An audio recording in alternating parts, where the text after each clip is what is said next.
Hi! In this video, you'll learn how to send your automated test results directly from Bitbucket Pipelines to TestRail. In this example, I'm going to use Robot Framework to run the tests and the TestRail CLI to upload the results to TestRail, all through Bitbucket.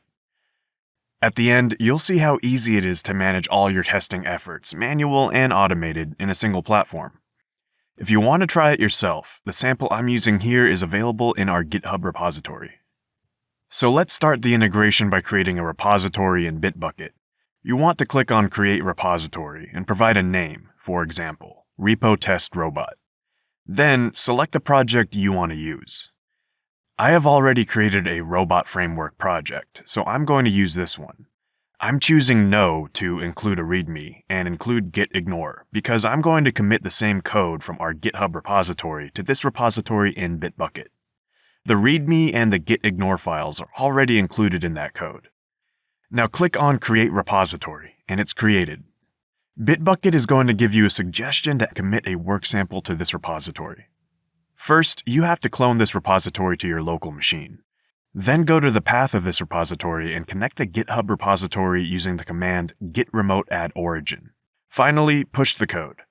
For the sake of time, I have already cloned it, and the code is in my Robot Framework repository. Every time you create a new repository, always check if the Pipelines option is enabled. Go to the repository settings and then click on Settings. Here you will find the Enable Pipelines toggle.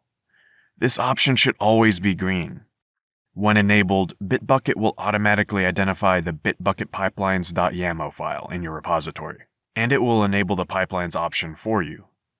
Back to the repository where I committed the code sample, you will see the option Pipelines on the left-hand panel. And here you will find the Run Pipeline button. If you click on this button, Bitbucket will ask you to select the branch. I want to run on the master branch. Then, you will need to select the pipeline, which is default. Here, you can click on See Configuration to check out what the pipeline looks like. Let's do that. You'll notice that this pipeline is using Python image for running this build, and there are two steps within the job. The first step is to install the Robot Framework browser library and run the tests. The second step is to install TestRail CLI and upload test results to TestRail. To run Robot Framework tests, you need Python and Node.js installed on your system. Using the Python 3.9 image available in Bitbucket, you don't need to install Python, but you still need to install Node.js. As the operating system is Linux, I'm installing curl and using the curl command to install Node.js. The next part of the script will install Robot Framework on your system using pip install Robot Framework browser.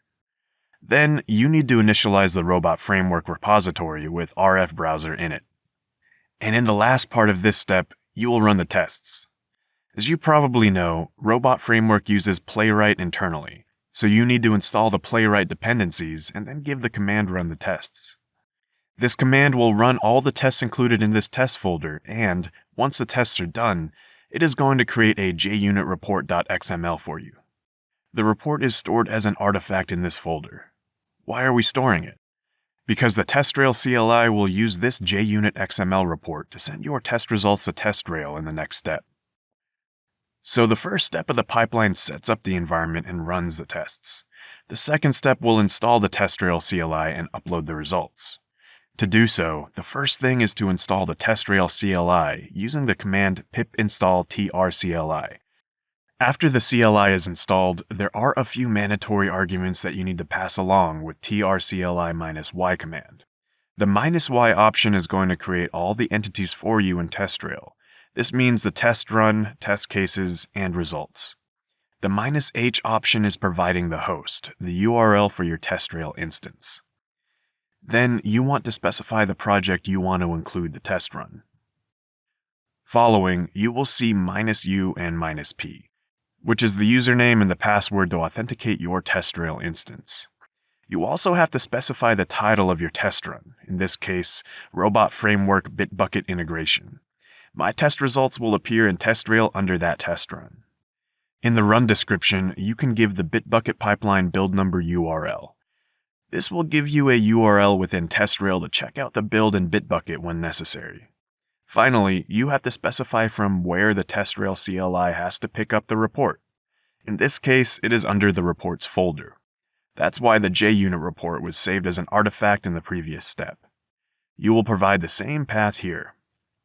That's about the Bitbucket YAML file, which is included in the sample. Let's go back to the pipeline section and click on Run Pipeline.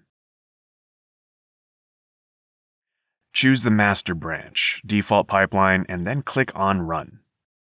You'll see the pipeline console on the right side, and on the left, you can see that the first step has already started. It will take the Python image and build the setup.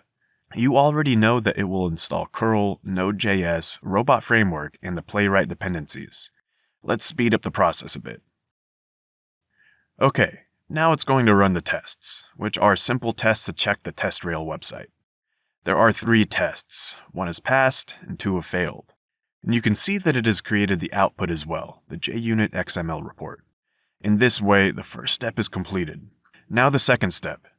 It has installed the TestRail CLI and then uploaded the test results taking all the parameters specified in the YAML file.